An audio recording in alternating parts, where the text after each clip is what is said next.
worn this is.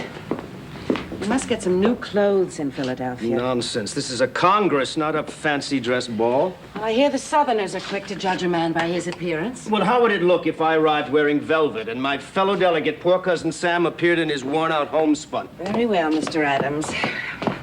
I do hope Sam has the grace to mend and patch. Oh, Sam is no more capable of looking fashionable than you are of looking pleased.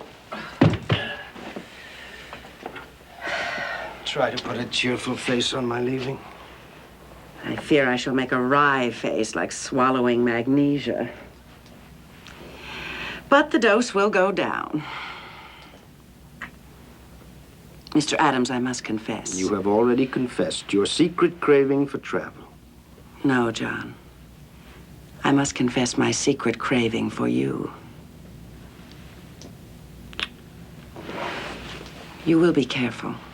I will be careful. I cannot lose my much-loved friend.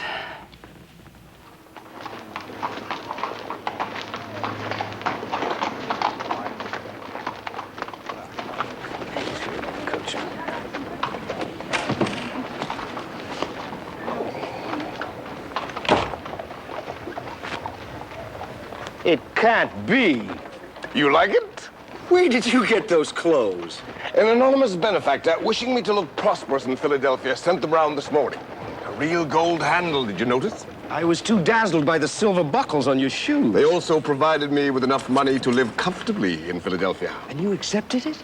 Oh, John, how could I refuse such kindness? We've been voted our expenses. Now, to take money from a private John, citizen... the delegates from New York and Maryland have great estates. The others are men of property. If we were to appear shabby, it would give a poor impression of Massachusetts. Nothing personal, John, but you really should mind your dress. Such things influence unthinking people.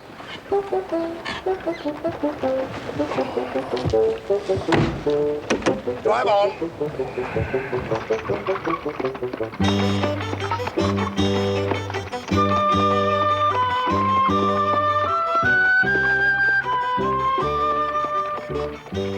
My dearest Abigail, there is such a quick succession of new scenes, characters, and events turning up before me that I can't keep any regular account.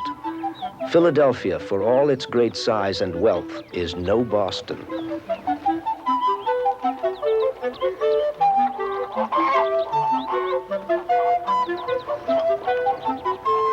The morals of our people are much better.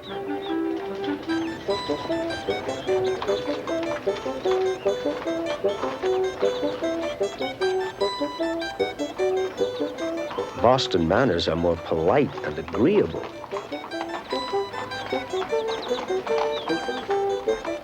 Our spirit is greater, our religion superior,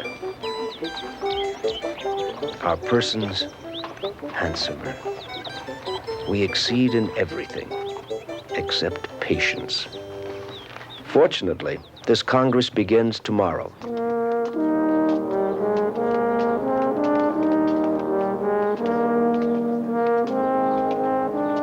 56 delegates, Southerners, New Englanders, radicals, and conservatives, in uneasy community to protest mounting injustice to their persons and their purses.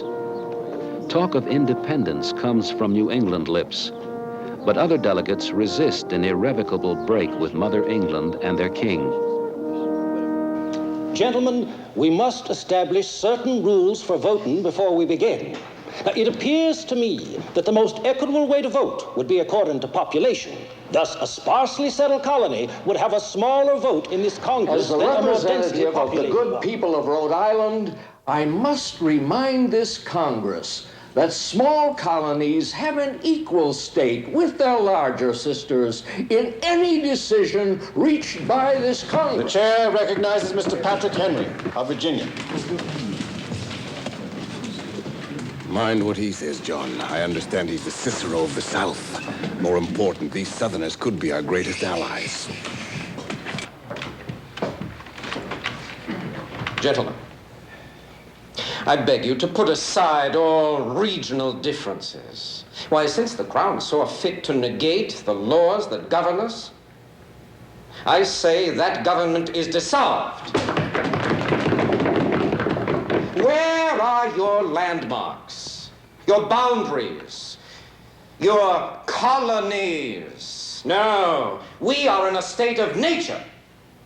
The distinctions between Virginians, Pennsylvanians, and New Englanders are no more. I am not a Virginian, but an American.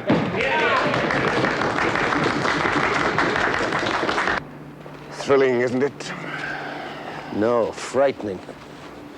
50 men, all strangers, jealous of one another, fearful, timid, skittish. I fear they will never adopt our cause as their own. John, since Congress doesn't officially begin until tomorrow, allow me to make some friends from Massachusetts this afternoon. How can you? Watch me when the members take the vote on the opening prayer. Quakers here, Anglicans there, Presbyterians, Congregationalists, and all those Southern Episcopalians, all of them wanting that prayer in their own private faith. Lesson number 1. Since the Episcopalians outnumber the rest of us, and since we are not bigots, Massachusetts can hear a prayer from any gentleman of piety and virtue who is a friend of his country. I understand that the Reverend Duché, an Episcopalian clergyman, is such a man and among us. Therefore, I request we beg the Reverend. Fight against them that fight against me. Take hold of shield and buckler, and stand up for mine help.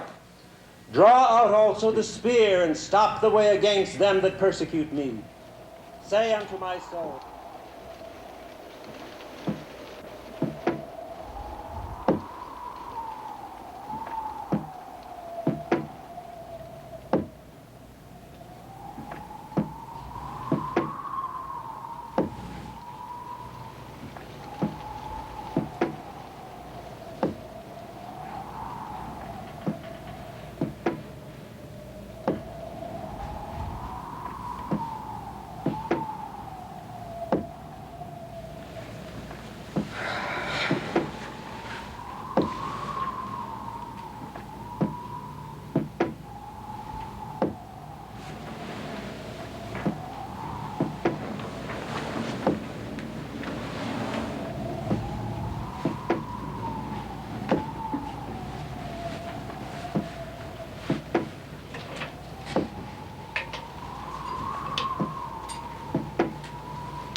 It's nothing, darling. Go back to sleep.